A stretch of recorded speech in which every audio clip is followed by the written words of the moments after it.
Assalamu alaikum students, this is your biology teacher Faisal Said. Students हम लोग chapter wise MCQs video discuss कर रहे हैं और सेकेंड ईयर में अब तक हमने चैप्टर नंबर 8 वेरिएशन जेनेटिक्स और चैप्टर 7 सेल साइकिल के MCQs डिस्कस कर लिए हैं चैप्टर वाइज जो आपकी बुक में गिवन है। अब हम लोग chapter number 6 chromosomes and DNA के कुछ MCQs जो आपकी बुक में गिवन है वो डिस्कस करेंगे।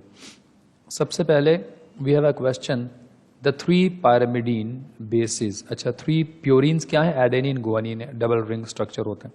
पायरामिडीन्स क्या है? साइटोसिन, थायमिन और यूरेसिल, सिंगल रिंग स्ट्रक्चर है। The 3 pyrimidine bases in the nucleic acids are, तो अभी जैसे मैंने बताया कि एडेनिन गुआनिन प्योरीन्स हैं, थायमिन साइटोसिन यूरेसिल पायरामिडीन्स हैं, ठीक है। तो वो थायमिन गुआनिन नहीं हो सकता, एडेनिन नहीं हो सकता, साइटोसिन थायमिन और यूरेसिल। तो आपके पास ऑप्शन में ये होना चाहिए। अच्छा, अगर वो DNA है तो थायमिन और अगर वो RNA है तो यूरेसिल होगा। एडेनिन और गुआनिन हमेशा प्योरीन्स और डबल रिंग स्ट्रक्चर कहलाए जाते हैं, ठीक है। Number 2, in a nucleic acid the bases are always attach. अच्छा, न्यूक्लिक एसिड के अंदर जो नाइट्रोजनस बेसिस हैं वो हमेशा कौन से कार्बन से अटैच होते हैं? तो याद रखिएगा, हमने ये डिस्कस भी किया था, न्यूक्लिक एसिड में हमेशा जो नाइट्रोजनस बेसिस होते हैं वो हमेशा कार्बन नंबर 1 पर अटैच होते हैं, ठीक है। और अगर फॉस्फेट ग्रुप का पूछा जाता तो हमेशा कार्बन 5 पे अटैच होता। तो nitrogenous bases will always attach on the carbon number 1। The fact that DNA was responsible for the production of bacterial capsules in Griffith's experiment was discovered by। तो Frederick Griffith experiment जो है, अगर आपने पढ़ा था, जो बैक्टीरिया स्मूथ और rough type of bacteria थे और उनको इंजेक्ट किया था माइस में। तो यहाँ पे सवाल में पूछा गया है, the fact that DNA was responsible for the production of the bacterial capsules in the Griffith experiment was discovered by। तो यहाँ हम लोगों ने एक्सपेरिमेंट तो डिस्कस किया था, वो तो हम लोग ऑलरेडी पढ़ चुके हैं, ठीक है। अब उस एक्सपेरिमेंट में बताया जा रहा था, बल्कि उसको फर्दर इस एक्सपेरिमेंट की बेस को डिस्कवर किया था 3 साइंटिस्ट। उन्होंने क्या डिस्कवर किया था कि जब हीट किल्ड S टाइप को R टाइप बैक्टीरिया के साथ इंजेक्ट करते हैं तो R टाइप जो है ना हीट किल्ड की जेनेटिक इंफॉर्मेशन को एब्जॉर्ब कर लेता है और खुद R से S टाइप यानी वायरलेंट बैक्टीरिया बन जाता है। तो ग्रिफ्थ के एक्सपेरिमेंट को फर्दर जो है ना उसकी बेसिस को डिस्कवर करने के लिए 2-3 साइंटिस्ट थे, एवरी, मैक्लियॉयड एंड मैकार्टी। तो इन साइंटिस्ट ने ये डिस्कवर किया था और ये 1944 में, ये आपकी बुक में भी लिखा है पेज 149 पे अगर आप देखेंगे, ठीक है। तो ये 3 साइंटिस्ट थे। इसके बाद है द ट्रांसफर RNA एंटीकोडॉन। अच्छा, ट्रांसफर RNA का एंटीकोडॉन GAC लिखा हुआ है, इस गिवन है, is complementary to the messenger RNA codon with the sequence of. तो भाई मुझे बताएं, अगर ये ट्रांसफर RNA का एंटीकोडॉन GAC है तो आप इसकी बैक पर आएंगे। अच्छा, बैक से मतलब रिवर्स, आप इसका कोडॉन बनाएंगे। इसका कोडॉन मैसेंजर RNA का कोडॉन है, G के सामने क्या होना चाहिए? C, बिल्कुल ठीक है। अच्छा, G के सामने C होगा तो A के सामने T नहीं हो सकता क्योंकि आप मैसेंजर RNA की बात कर रहे हैं। G के सामने अगर C है तो A के सामने होगा U और C के सामने होगा G, तो यहाँ होगा CUG। तो क्या हमें हमारे पास ऑप्शन में CUG है? बिल्कुल है, ये रहा CUG। G के सामने C, A के सामने U और C के सामने G। अगर ये DNA की बात करते तो फिर या U की जगह T होता, तो इस वक्त हमारे पास CUG आंसर है इसका। Distance between 2 nucleotide in a strand of DNA। अच्छा, सवाल को गौर से समझिएगा, distance between 2 nucleotides in a strand of DNA, ठीक है। देखें, हमारे पास DNA का एक स्ट्रैंड है ना, डबल हेलिकल स्ट्रक्चर की बात अगर हम करते हैं, ठीक है। तो डबल हेलिकल स्ट्रक्चर में अब DNA का ये डबल हेलिकल स्ट्रक्चर है स्ट्रैंड, और इसके बीच में क्या है? ये न्यूक्लियोटाइड्स बेसिकली आपस में अटैच हैं, ठीक है। सवाल के मुताबिक, अच्छा हम एक काम ये कर लेते हैं, हम DNA का जो डबल स्ट्रैंड है इसको सिंगल कर लेते हैं, ठीक है।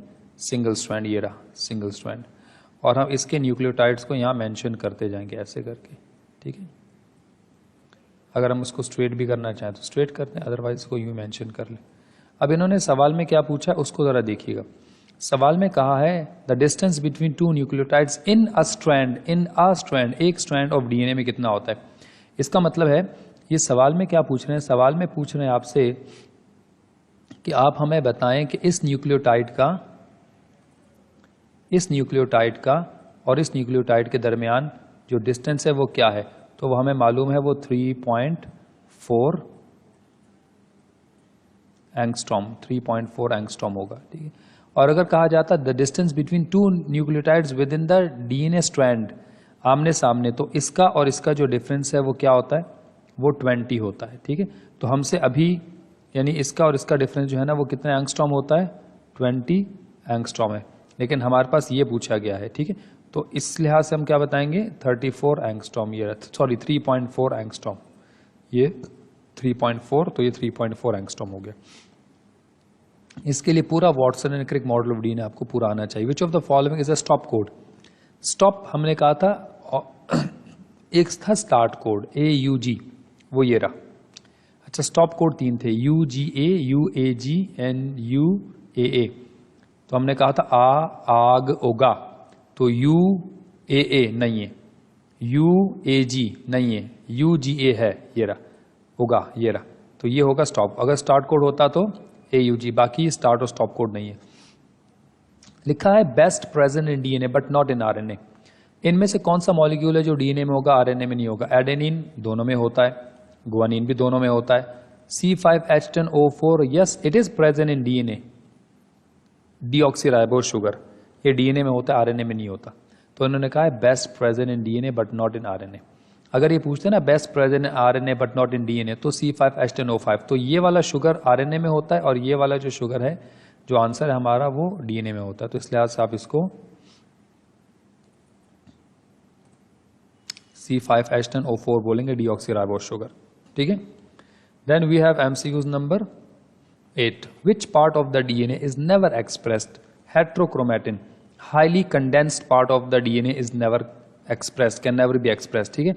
और जो लाइटर पार्ट होता है विच कैन बी एक्सप्रेस, वो यूक्रोमैटिन है, ये भी हम डिस्कस कर चुके हैं। The transfer of the genetic material between two non homologous chromosome. अगर दो नॉन होमोलोगस, अब यहां देखिए ना नॉन होमोलोगस क्रोमोसोम बोला है। The transfer of the genetic material between two non homologous chromosome, ये तो म्यूटेशन है। म्यूटेशन की कौन सी टाइप है, इसको हम कहते थे ट्रांसलोकेशन। म्यूटेशन में ट्रांसलोकेशन की टाइप है बिटवीन नॉन होमोलोगस। अगर बिटवीन होमोलोगस होता वो तो म्यूटेशन ही है, उसको तो वेरिएशन कहेंगे, ठीक है, क्रॉसिंग ओवर भी कहेंगे। और अगर यहाँ पे with in the same chromosome है तो फिर वो ट्रांसपोजिशन होता। तो ट्रांसलोकेशन क्यों कहा, ये आपको चैप्टर से ही मालूम पड़ेगा कि हमने म्यूटेशन की टाइप्स पढ़ी थी। The term chromosome was coined by the German embryologist. German embryologist ने क्रोमोसोम का वर्ड यूज किया था। जर्मन बायोलॉजिस्ट एम्ब्रियोलॉजिस्ट जो है उसका नाम क्या है, वेल्डर फ्लेमिंग। तो हमने उसका नाम रखा था, बल्कि उसका नाम था डेफिनेटली वॉल्टर फ्लेमिंग, जो हमने पढ़ा था, ठीक है। 1882 में सबसे पहला जो क्रोमोसोम डिस्कवर किए गए थे वो थे इन द लार्वा ऑफ सालामेंडर, ठीक है, और with the help of chemical जिसका नाम था परकिंस एंड लीन। तो ये चीजें भी आप अपने पढ़ी हुई हैं, चैप्टर के इंट्रो में मौजूद है। 11 है the dash are DNA threads which appear inside the nucleus at the time of cell division. तो इनमें सवाल में पूछा जा रहा है कि the dash are the DNA threads which appear inside the nucleus at the time of cell division. तो न्यूक्लियस के अंदर at the time of cell division जो हम डिस्कस कर रहे हैं, तो इसका मतलब है कि जो थ्रेड लाइक स्ट्रक्चर है जो कि डीएनए है, वो eight the time of division nucleus में विजिबल हो जाते हैं। तो वो न्यूक्लियस में विजिबल जब होते हैं वो क्या एक्चुअल में वो क्रोमोसोम्स हैं, ठीक है, जो विजिबल होने लगते हैं प्रोफेज में। The chromosomes are composed of, chromosome बनते हैं किससे, डीएनए भी है, यस 30 to 40% डीएनए था, हिस्टोन प्रोटीन 50 to 60% था, और 1 to 10% आरएनए भी था। तो हम कहेंगे all of the above, all A B and C, yes. What is diploid number of chromosomes in sugar cane. तो शुगर कैन के अंदर क्रोमोसोम की तादाद कितनी है वो भी आपको आपके बुक में ही पेज नंबर 144 पे मिलेगी। और शुगर केन में क्रोमोसोम की तादाद होती है 80 क्रोमोसोम्स, ठीक है। डिप्लॉयड कहा है ना, डिप्लॉयड क्रोमोसोम्स, तो बेसिकली 80 होंगे। और अगर हैप्लॉयड कहते हैं हाफ तो 40 बताते हैं, यानी 40 पेयर्स भी अगर लिखा होता तो वो भी आंसर करेक्ट था। व्हाट इज, अच्छा नंबर ऑफ क्रोमोसोम आपको याद होने चाहिए, penicillium, mosquito, drosophila, garden pea, frog, human, sugar cane, fern, जो आपकी बुक में गिवन है एटलीस्ट वो तो याद हो। What is diploid number of chromosome in frog. अब तो देखिए फ्रॉग के लिहाज से अगर आप बात करते हैं तो फ्रॉग में क्रोमोसोम की तादाद होती है डिप्लॉयड 26, हैप्लॉयड बोलेंगे तो 13 बोलेंगे, ठीक है। जैसे ह्यूमन बीइंग में 46 होते हैं, डिप्लॉयड हैप्लॉयड होते हैं 23 गैमीट्स में होते हैं। Then we have a next one, what is diploid number of chromosome in fern. तो फर्न के लिहाज से जो डिप्लॉयड क्रोमोसोम्स हैं वो 1000 है, 1000, और फर्न में हैप्लॉयड या हाफ नंबर ऑफ क्रोमोसोम 500 होंगे। Then we have which 16, which of the following human cells contain 23 chromosome. Zygote में होते हैं नॉर्मल लिवर, सॉरी नहीं 23 क्रोमोसोम है ना, तो जायगोट तो डिप्लॉयड होता है तो नहीं होगा। नॉर्मल लिवर सेल में भी नहीं है, skin cell of the female नहीं है, एंड ओवम, यस ओवा जो ओवम है ना हैप्लॉयड होता है, तो 23 क्रोमोसोम हाफ होते हैं, 23 हैप्लॉयड है। बाकी तीनों में डिप्लॉयड होते हैं, 46 क्रोमोसोम। जायगोट में भी 46 होंगे क्योंकि वो बेसिकली मेल और फीमेल की फ्यूजन से बन चुका होता है। 15, 16 के बाद हमारे पास एमसीक्यूज है 17। Sister chromatids are attach to an area called. Sister chromatid हमेशा जब अटैच होते हैं वो बेसिकली सेंट्रोमेयर से अटैच होते हैं, ठीक है। And the chromatids of 2 different chromosomes are called. हाँ, 2 डिफरेंट क्रोमोसोम्स के क्रोमैटिड्स को हम नॉन सिस्टर क्रोमैटिड्स कहते हैं। एक ही क्रोमोसोम जिनका एक ही क्रोमोसोम जिसके सेंट्रोमेयर के साथ क्रोमैटिड्स अटैच होंगे तो वो यानी वो क्रोमैटिड जिनका सेंट्रोमेयर कॉमन है, जो एक ही सेंट्रोमेयर से अटैच है, वो सिस्टर हैं। और जो अलग अलग क्रोमैटिड्स यानी कि 2 अलग अलग क्रोमोसोम्स हैं उनके सेंट्रोमेयर अलग हैं तो क्रोमैटिड्स अलग हैं, नॉन सिस्टर। तो ये मैं काफ़ी डिटेल में chapter number 6 chromosome and DNA में डिस्कस कर चुका हूँ लेक्चर्स में, तो ये चीज़ें देख लीजिएगा। DNA threads of chromosomes are termed as, तो डीएनए थ्रेड्स ऑफ क्रोमोसोम्स जो है ना उनको हम क्रोमोनेमा कंसिडर करेंगे। क्या कहते हैं उनको? क्रोमोनेमा। Centromere, okay, centromere contains a disc shaped protein to which the spindle fiber attach। वो disc shaped proteins kinetochore protein कहलाई जाती है जिससे स्पिंडल फाइबर अटैच होते हैं। A pair of morphologically similar chromosomes is known as, एक pair morphologically similar chromosome को homologous chromosome कहेंगे। The dash is a sex chromosome, ठीक है। अब sex chromosome ऑटोसोम कभी नहीं होते, X क्रोमोसोम भी है, यस Y भी है, तो X और Y दोनों ही सेक्स क्रोमोसोम है, बोथ B and C, और X और Y के अलावा बाकी सारे ऑटोसोम्स कहलाए जाएंगे। 23 ऑप्शन है कि the dash chromosomes have arms of equal length with the centromere in the middle, तो हमेशा याद रखिएगा मेटासेंट्रिक इक्वल आर्म्स होते हैं, yes.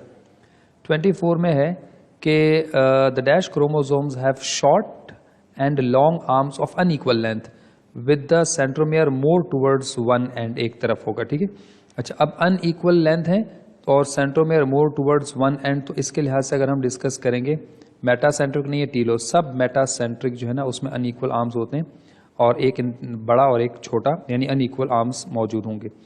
Then we have chromosomes have a centromere. अब ये टाइप्स ऑफ क्रोमोसोम के लिहाज से आपसे एमसीक्यूज पूछे जा रहे हैं, metacentric, telo, acro and submeta. तो chromosomes have a centromere at very near to one end and a very small short arm, तो ये जो डिस्क्रिप्शन है एक्रोसेंट्रिक की एग्जाम्पल है, ठीक है। तो ये सब चीज़ें आपको मेटा, टीलो, सब मेटा और एक्रोसेंट्रिक क्रोमोसोम्स के नाम और उनकी डिस्क्रिप्शन याद होगी। डायग्राम में भी आपको मालूम होने चाहिए, हमने डायग्रामेटिकली भी डिस्कस किया था। The most abundant chromosomal proteins are called histone proteins. Chromosomal protein histone protein है जो 2 तरह के अमाइनो एसिड हैं जिनमें आर्जिनिन और लाइसिन होते हैं, ठीक है, और ये पॉजिटिवली चार्ज्ड है। हाईली कंडेंस्ड, वैसे तो प्रोटीन नेगेटिवली मगर ये 2 प्रोटीन्स पॉजिटिवली चार्ज्ड हैं। Highly condensed and transcriptionally inactive DNA form, यानी वो एरिया डीएनए का या क्रोमोसोम्स का जिसकी ट्रांसक्रिप्शन या ट्रांसलेशन नहीं हो सकती, वो हाईली कंडेंस्ड है, इनएक्टिव पार्ट होगा, उसको हेट्रोक्रोमैटिन कहेंगे। और इसका ऑपोजिट जो जिसकी ट्रांसक्रिप्शन हो सकती है और लेस कंडेंस है वो यूक्रोमैटिन होता है, ये भी हम पढ़ चुके हैं। Which of the following is not a characteristic of DNA? Composed of nucleotides, yes. Complementary, yes. Contain ribose, नहीं. Contain deoxyribose, ठीक है, डबल स्ट्रैंडेड। तो अगर हम कहेंगे कि कंटेन राइबोस तो नहीं, इसमें राइबोस नहीं होगा। बेसिकली पेंटोज तो कह सकते थे, पेंटोज 5 कार्बन शुगर है, मगर राइबोस नहीं होगा, इसमें होगा डीऑक्सीराइबोस, तो ये नहीं है, बाकी सब ठीक है। Which structure becomes visible when cell starts dividing? जब सेल्स डिवाइड होने लगता है तो सबसे विजिबल स्ट्रक्चर क्या होता है? क्रोमोसोम विजिबल होने लगते हैं, यस। न्यूक्लियर तो इनविजिबल हो जाते हैं, सेल मेम्ब्रेन का तो कोई रोल ही नहीं है उस विजिबिलिटी से। Then we have 30 MCQs number 30। MCQs number 30 है the bond exist between nitrogenous base of the DNA is. अच्छा, जो डीएनए के आमने सामने जो नाइट्रोजनस बेसिस हैं, तो the bond exist between the nitrogenous bases of the DNA. अच्छा, नाइट्रोजनस बेसिस ऑफ डीएनए आमने सामने का जिक्र ही हो रहा है, with in the single strand लिखा होता तो वो फॉस्फोडाइएस्टर होते, तो बेसिकली वो हाइड्रोजन बॉन्ड है। एडेनिन और थाइमीन में डबल, और गुआनिन और साइटोसिन में हमेशा ट्रिपल। एडेनिन हमेशा थाइमीन और गुआनिन हमेशा साइटोसिन से ही बॉन्ड बनाएगा, ठीक है। तो यहाँ the bond exist between nitrogenous base of DNA is hydrogen bond. Attachment of Okazaki fragments. अच्छा, ओकाजाकी फ्रैगमेंट्स क्या होते हैं वो हम पढ़ चुके थे एप्लीकेशन ऑफ डीएनए में। Attachment of Okazaki fragments to DNA's lagging strand is facilitated by. तो डीएनए के लैगिंग स्ट्रैंड से अटैचमेंट ओकाजाकी फ्रैगमेंट्स के लिहाज से जब हम बात करते हैं तो वहाँ पे वो लाइगेज है एंजाइम जो उनको उनकी सिंथेसिस करवाएगा, मतलब उनकी फॉर्मेशन करवाएगा, ठीक है। अटैचमेंट कह सकते हो उसको। Formation of RNA from DNA. अच्छा, आरएनए बन रहा है डीएनए से, अगर डीएनए आरएनए बन रहा है तो ट्रांसक्रिप्शन कहलाया जाएगा। और अगर हम कहेंगे कि आरएनए से डीएनए बन रहा है, फ्रॉम आरएनए टू डीएनए, तो रिवर्स ट्रांसक्रिप्शन है। डीएनए से डीएनए रेप्लिकेशन है, तो this is formation of the RNA from DNA, जो कि ट्रांसक्रिप्शन कहलाया जाएगा। और फिर आरएनए से प्रोटीन बनने का अमल ट्रांसलेशन कहलाया जाता है। यूएए रिप्रेजेंट्स। यूएए क्या है? स्टार्ट नहीं है। UAA आग उगा, ये वाला स्टेटमेंट याद अगर आ रहा हो आपको, तो हमने बताया था UAA बेसिकली स्टॉप कोडॉन या स्टॉप कोड कहलाया जाएगा, ठीक है। सॉरी, इसमें हमारे पास स्टॉप कोड और हम इसको नॉनसेंस कोडॉन भी कहते हैं, ठीक है। तो बेसिकली हमारे पास ऑप्शन होना चाहिए बोथ, और बोथ कहाँ है? Both A and B, yes this one. तो यहाँ हमारे पास जो है ना आंसर होना चाहिए इसका stop codon. UAA stop code भी कहलाया जाता है, या हम इसको नॉनसेंस कोडॉन। नॉनसेंस वो होते हैं जो बेसिकली टर्मिनेशन कॉज करते हैं और प्रोटीन सिंथेसिस को कंप्लीट। तो A and B would be answer of 33। UAA, UAG, UGA ये तीनों ही स्टॉप कोड या नॉनसेंस कोडॉन कहलाए जाते हैं, ठीक है। The caps and tails attach to messenger RNA protect it from. तो हमने टॉपिक डिस्कस किया था ट्रांसक्रिप्शन, और उसमें हम जब मैसेंजर RNA की सिंथेसिस होती है तो मैसेंजर RNA में पोली टेल ए या पोली ए टेल कंसिडर किया जाता है। तो वहाँ जो कैप्स और टेल्स होती है वो मैसेंजर RNA को प्रोटेक्ट करती है डिग्रेडेशन से, और वो किसके इफेक्ट से? फॉस्फेटेजेस एंड न्यूक्लियसेस एंजाइम की डिग्रेडेशन से उन्हें प्रोटेक्ट करते हैं, ठीक है। तो ये भी आपकी थ्योरेटिकल ही क्वेश्चन है, इसको आपको मेमोराइज याद रखना होगा कि protection from phosphatases and nucleases enzyme. The strand of DNA being transcribed is called as template, या हम इसका एक और नाम भी रखते हैं। तो इसके लिहाज से हम क्या बताएंगे कि वो स्ट्रैंड डीएनए का जो बेसिकली ट्रांसक्राइब होता है उसको टेम्पलेट स्ट्रैंड या एंटीसेंस स्ट्रैंड भी कहते हैं, ठीक है। एंटीसेंस या नॉन कोडिंग स्ट्रैंड भी कहते हैं, लेकिन जो उसके ऑपोजिट होता है जिसका ट्रांसक्रिप्शन में कोई रोल नहीं है, हम उसको कोडिंग या सेंस स्ट्रैंड कहेंगे। तो यहाँ पे टेम्पलेट का दूसरा नाम है एंटीसेंस स्ट्रैंड।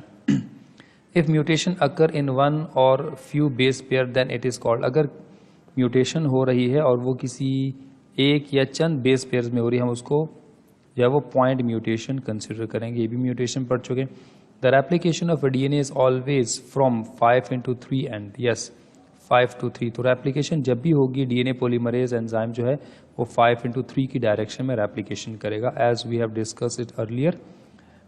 37 के बाद 38 है, how many proteins are present in a nucleosome. Nucleosome ultrastructure of chromosome में आपने पढ़ा है कि न्यूक्लियोसोम के अंदर जो प्रोटीन्स है वो 8 प्रोटीन्स है, जिन्हें ऑक्टामेयर कहते हैं, और प्रोटीन का नाम है histone protein. If MCQ 39, if the strand of DNA from a single chromosome were laid out in a straight line it would be more than, यानी इसका मतलब ये है कि सिंगल डीएनए की जो लेंथ होती है किसी क्रोमोसोम में वो कितनी होती है? वो होती है 2 मीटर या 7 फीट। तो हमारे पास ऑप्शन फीट में 4, 5 और 5 मीटर्स हैं, विच इज 2 मीटर, और 7 फीट का ऑप्शन है। तो यस, ये answer. The DNA duplex in a chromosome is coiled around a core of 8 histone proteins every 200 nucleotides every after 200 nucleotides forming a complex called, जिसको हम nucleosome कहते हैं। तो जब भी डीएनए 8 हिस्टोन प्रोटीन्स के गिर्द रैप होता रहेगा, तो हर 200 न्यूक्लियोटाइड्स के बाद जो कॉम्प्लेक्स स्ट्रक्चर बनेगा वो न्यूक्लियोसोम कहलाया जाएगा। ये न्यूक्लियोसोम्स आपस में जब कॉइल होंगे तो इनकी कॉइलिंग को सुपर कॉइलिंग कंसिडर करते हैं। ये टॉपिक आपने अल्ट्रा स्ट्रक्चर ऑफ क्रोमोसोम में पढ़ा होगा। The chromosomal theory of heredity was first formulated by Walter Sutton, ठीक है, scientist. The result of Hershey and Chase experiment showed that the dash of the virus enter the host where viral replication takes place. तो यहाँ Hershey और Chase ने prove किया था कि DNA is the hereditary material. तो bacteriophage virus का जो डीएनए है वो होस्ट में पेनिट्रेट करेगा और फिर वो रेप्लिकेट होगा। प्रोटीन का कोई भी रोल नहीं है उससे related to. Hershey and Chase use radioactive dash to label the DNA. अच्छा, तो हर्शे और चेज ने रेडियो एक्टिव फॉस्फोरस को यूज किया था डीएनए को लेबल करने के लिए और प्रोटीन को लेबल करने के लिए रेडियो एक्टिव सल्फर। तो यहाँ होगा रेडियो एक्टिव फॉस्फोरस और प्रोटीन कोड को रेडियो एक्टिव सल्फर से लेबल किया था। इन ग्रिफ्थ एक्सपेरिमेंट, फ्रेडरिक ग्रिफ्थ का जो एक्सपेरिमेंट था उसके हवाले से बात हो रही है। Heat killed S strain bacteria killed the माइस, बिल्कुल नहीं, ऐसा नहीं हुआ। Are strain bacteria killed the माइस, बिल्कुल नहीं। हीट किल्ड एस जो है उन्होंने भी माइस को नहीं किल किया। आर जो है वो जो नॉन वायरलेंट है उन्होंने भी माइस को नहीं मारा। A mixture of heat killed S strain bacteria and R strain bacteria failed to kill the mice, ऐसा भी नहीं है, ऐसा नहीं हुआ, ठीक है। फेल्ड लिखा है, अगर लिखते कि yes they trigger the killing of the माइस तो फिर बात ठीक थी। Live S strain bacteria kill the mice, yes live S strain bacteria ने माइस को किल किया था, ये बात बिल्कुल ठीक है। एक्सपेरिमेंट से ही चीजें हमें पता चली हैं।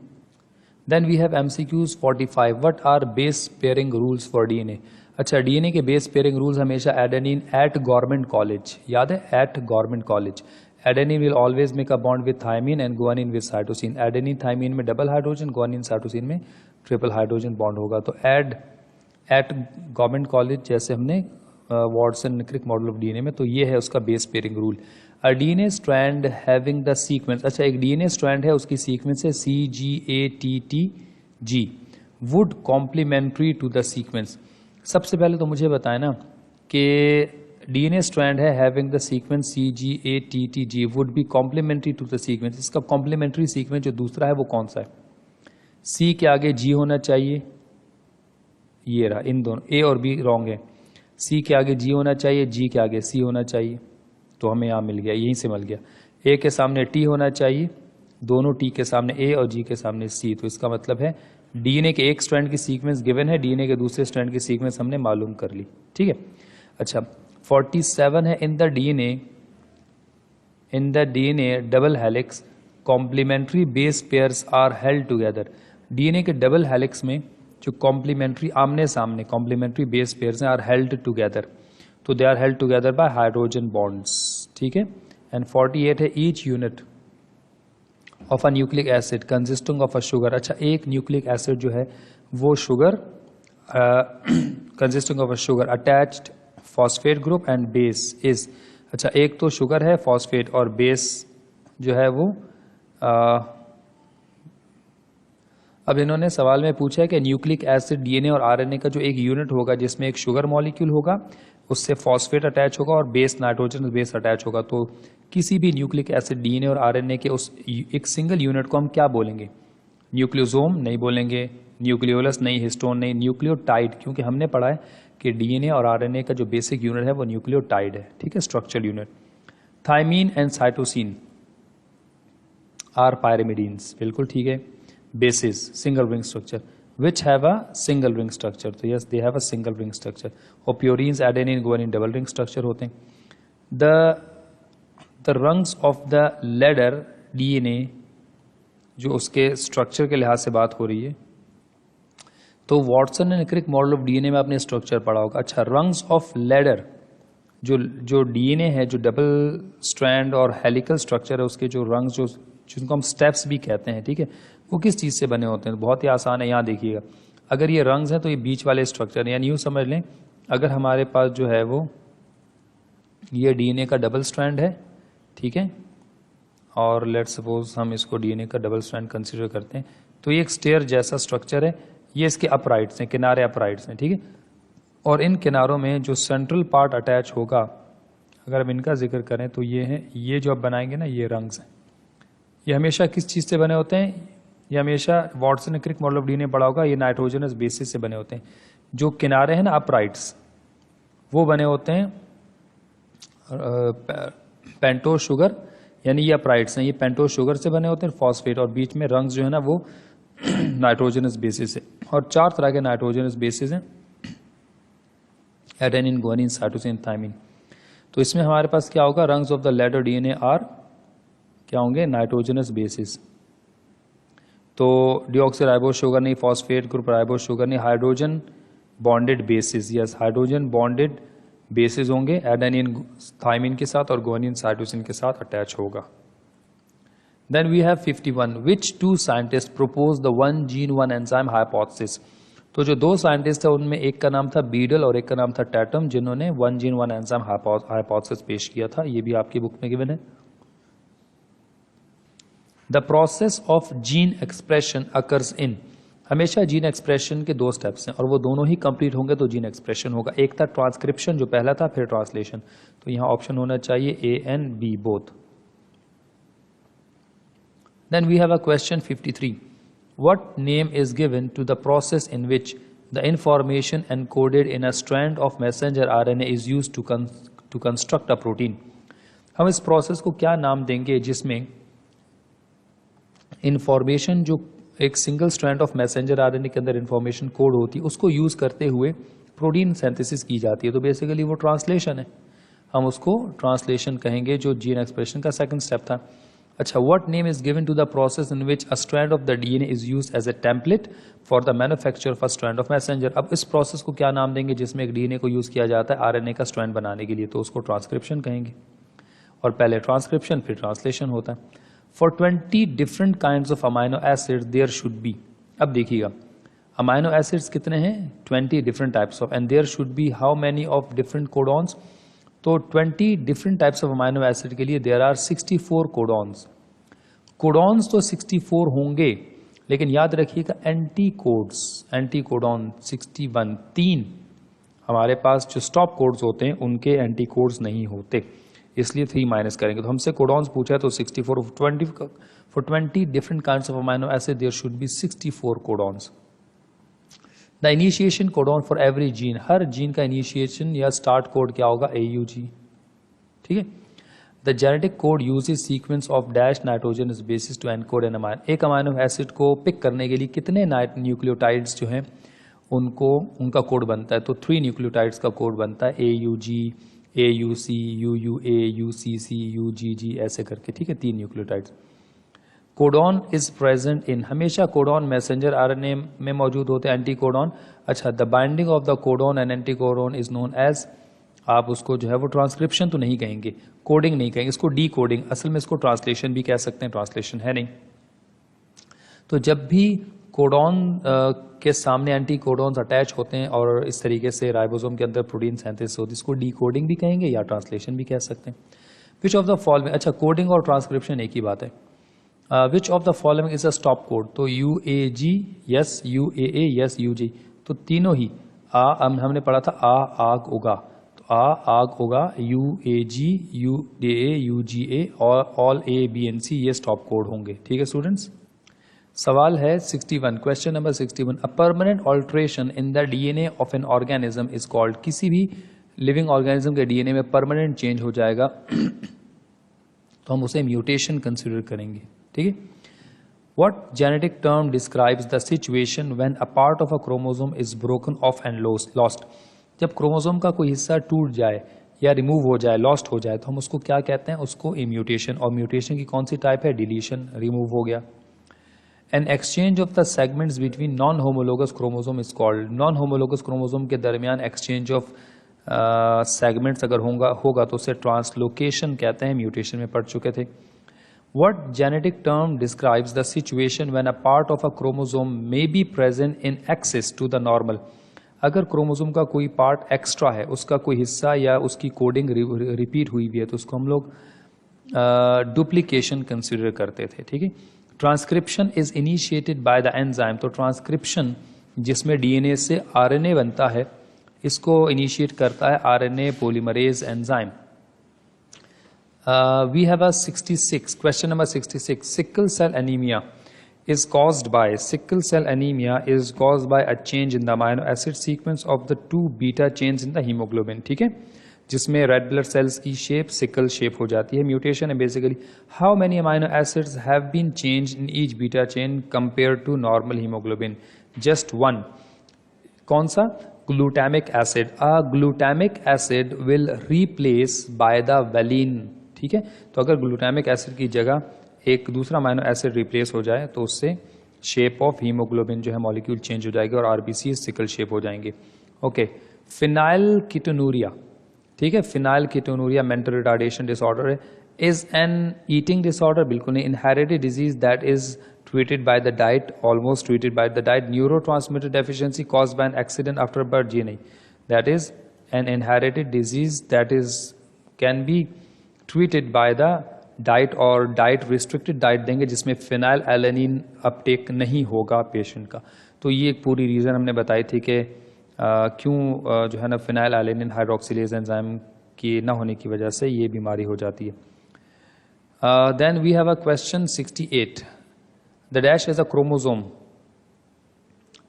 rearrangement in which a segment of a chromosome is reversed end to end. अगर क्रोमोसोम में उसकी सेगमेंट मिरर इमेज हो जाए और उसमें कहीं पे एडिशन या डिलीशन ना हो तो उसको इनवर्जन कंसीडर करते हैं. हम ये भी पढ़ चुके थे. ठीक है, म्यूटेशन में RNA molecule that carry amino acids to the growing polypeptide. RNA molecule that carry amino acids to the growing polypeptide is, तो वो कौन सा आरएनए होगा जो अमाइनो एसिड्स को लेकर जाएगा और पॉलीपेप्टाइड की चेन को बढ़ाता जाएगा. तो बेसिकली अमाइनो एसिड को पिक करने का काम ट्रांसफर आरएनए का होता है. तो यहाँ पे आपसे ट्रांसफर आरएनए का जिक्र हो रहा था. In sickle cell anaemia glutamic acid. अच्छा, sickle cell anaemia normal human being के रेड ब्लड सेल में अपनी जगह होता है, मगर सिकल सेल एनीमिया में glutamic acid replaced by the valine amino acid. ठीक है. एंड 71 है formation of DNA copy is known as. DNA copy की फॉर्मेशन को हम क्या कहते हैं? तो DNA formation of DNA copy, DNA की कॉपी बनने को रेप्लिकेशन कहा जाएगा, रेप्लिका कॉपी. ठीक है. Next one, which of the following is a start code? तो हमें मालूम है एयूजी को हम स्टार्ट कोड कंसीडर करेंगे. ठीक है, AUG is a start code. 73 the RNA which provide site of attachment on ribosome. Ribosome को एक्टिव करना और वहाँ साइट ऑफ अटैचमेंट प्रोवाइड करना किसका काम है? आरएनए का. This one. सिर्फ आरएनए तो नहीं बोलेंगे, आरएनए तो 3 तरह के होते हैं. तो ribosomal RNA is responsible to provide the site of attachment on the ribosome. ये हमने आरएनए और उसकी 3 टाइप्स की डेफिनेशन में डिस्कस किया था. DNA is wrapped around the 8 histone protein after कितने न्यूक्लियोटाइड? हर दफा डीएनए जब भी 8 हिस्टोन प्रोटीन की रैप होगा तो कितने न्यूक्लियोटाइड्स का गैप आएगा? ये भी आपको याद है जब आपने डिस्कस किया था अल्ट्रा स्ट्रक्चर ऑफ क्रोमोसोम, तो ये उससे रिलेटेड है. Every after 200 nucleotide. Walter Flemming stained some cells. अच्छा, वॉल्टर फ्लेमिंग ने सबसे पहले क्रोमोसोम को डिस्कवर किया था 1882 में और उसने स्टेन किया था सम सेल्स विद. अब वो केमिकल क्या था और वो कौन से सेल्स को स्टेन किया था? Basically larva of salamander to see how chromosome would like under the microscope. तो that was Perkins aniline dye. तो पर्किंस डाई की मदद से उसने उसको आइसो जो है वो विजिबल. तो क्रोमोसोम्स एक्चुअल में कलरलेस होते हैं but they are visible at that time. तो क्रोम कलर्ड और सोमा बॉडी को तो कलर्ड बॉडीज का नाम दिया गया. Then we have question 76. What is diploid number of chromosome in Drosophila? अब जो ड्रोसोफिला है फ्रूट फ्लाई, क्रोमोसोम उसमें होते हैं 8, टोटल 8 क्रोमोसोम्स है. ठीक है. अच्छा, अब ये जो 8 क्रोमोसोम्स है डिप्लॉयड है, लेकिन अगर हैप्लॉयड होते तो 4 होते. इस लिहाज से आपका आंसर है 76 का 8.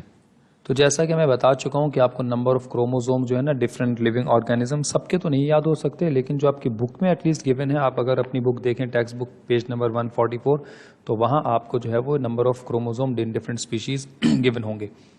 The diameter of a DNA molecule. DNA molecule का जो डायमीटर होता है, विड्थ हम कह सकते हैं 20 एंगस्ट्रॉम है. ये भी हमें Watson Crick model of DNA से याद है. शुगर फॉस्फेट, अगर रेडियस होता हाफ तो 10 एंगस्ट्रॉम बताते, तो ये भी याद रखिएगा. Sugar phosphate backbone make up the dash of the ladder DNA. अच्छा, शुगर फॉस्फेट बैकबोन जो है आप इस डायग्राम में देखें तो ये शुगर फॉस्फेट बैकबोन है. अगर हम यहाँ इसको एक दफ़ा फिर डिस्क्राइब विजिबल करें और मैं इसको जो है वो रेड कलर से मेंशन कर दूं तो यहाँ देखिएगा ये बैकबोन है. ये बैकबोन है ये, और ये हमेशा बैकबोन जो है ना वो दो चीज़ों से बनती है, एक फॉस्फेट मॉलिक्यूल और दूसरा शुगर, ठीक है, यानी कि डीऑक्सीराइबोस शुगर। तो यहाँ होगा the sugar phosphate backbones makeup the, अब इन्होंने खुद ही लिखा हुआ है शुगर फॉस्फेट बैकबोन जो है ना वो डीएनए का क्या बनाते हैं, एंटीरियर रंग, पोस्टीरियर रंग या अपराइट्स। तो बेसिकली ये जो रंग्स होते हैं ये तो बनते हैं जो स्टेप्स होते हैं नाइट्रोजनस बेस, तो इसका आंसर होगा अपराइट्स ओनली, ये सिर्फ अपराइट्स बनाते हैं, ठीक है, तो ये अपराइट्स होगा। DNA replication is best described as, DNA replication कैसे डिस्क्राइब कर सकते हैं, ठीक है, कंप्लीटली कंजर्वेटिव या सेमी कंजर्वेटिव, ठीक है, तो हम कहते हैं semi conservative. DNA replication semi conservative process होता है, हम ये पढ़ भी चुके हैं। Replication of DNA requires, replication of DNA में क्या चाहिए, अनवाइंडिंग चाहिए, यस, कॉम्प्लीमेंट्री बेस पेयरिंग चाहिए, ज्वाइनिंग चाहिए, यस, सभी अनवाइंड होना चाहिए, कॉम्प्लीमेंट्री बेस पेयरिंग होनी चाहिए, ज्वाइनिंग होनी चाहिए, all of the above, yes, ये सब होना चाहिए उसमें। DNA replication is called semi-conservative because dash of the original duplex appears in the duplex formed in the replication। तो इसका मतलब है कि हाफ, अगर यहाँ पे हमसे पूछा जाए तो हम बोलेंगे हाफ पार्ट जो है ना वो हमेशा नए बनने वाले डीएनए का हाफ पार्ट पेरेंट डीएनए का होता है और उसका जो आधा हिस्सा होता है वो न्यूली असेंबल्ड डीएनए से बना होता है। 82 DNA replication occurs in the, DNA replication हमेशा कहाँ होगा, ऑन द राइबोसोम, जी नहीं, न्यूक्लियस के अंदर होगा, और अगर फेज पूछा जाए तो डीएनए रेप्लिकेशन हमेशा इंटरफेज के एस फेज में होता है। 83 the dash is an inherited condition that causes urine to turn black when expose to air. तो एक जेनेटिक डिसऑर्डर है जिसमें पेशेंट जब भी यूरिन पास करता है तो यूरिन जैसे he comes out of the body और हवा में मौजूद ऑक्सीजन के साथ ऑक्सीडाइज होता है तो उस बीमारी को हम एलकेप्टोनूरिया कहते हैं, ठीक है, और वहाँ पे ब्लैक यूरिन डिसऑर्डर भी उसको कहा जाता है। तो कंडीशन है एलकेप्टोनूरिया जिसमें होमोजेंटेसिक एसिड ऑक्सीडाइज हो जाता है in the presence of oxygen. In human being the dash is whole hereditary information that is encoded in the DNA of 22 pairs of autosomes and 1 pair of sex chromosome. तो in human beings जो है सवाल में पूछा गया है कि तो ह्यूमन बीइंग में चूंकि यूकैरियोटिक डीएनए है उसमें इंट्रॉन एक्सॉन दोनों ही होंगे और म्यूटेन तो स्मॉलेस्ट पार्ट ऑफ जो है वो डीएनए सीक्वेंस के लिहाज से कंसीडर होता है। तो in human beings the genome is whole hereditary information that is encoded, यानी ह्यूमन बीइंग का पूरा जो जीनोम है वो 22 pairs of autosomes and 1 pair of sex chromosome के अंदर पूरा का पूरा एनकोडेड है। 85 क्या है, a photographic representation of the chromosomes of a single cell including the number, size and structure of the chromosome in the nucleus of a cell। जब भी किसी लिविंग ऑर्गेनिज्म के क्रोमोसोम्स को उसकी डायग्रामेटिक रिप्रेजेंटेशन करेंगे on the basis of size structure तो हम उसको कैरियोटाइप कंसीडर करते हैं, ठीक है, इस कंडीशन को कैरियोटाइप कहते हैं। तो हम ये डिस्कस कर चुके थे जब भी लिविंग ऑर्गेनिज्म के क्रोमोसोम्स को on the basis of number, size and structure discuss किया जाएगा हम कैरियोटाइप, और उसकी डायग्रामेटिक रिप्रेजेंटेशन को इडियोग्राम कहते हैं, ठीक है। So these are the MCQs from chapter 6 chromosomes and DNA. Thank you student.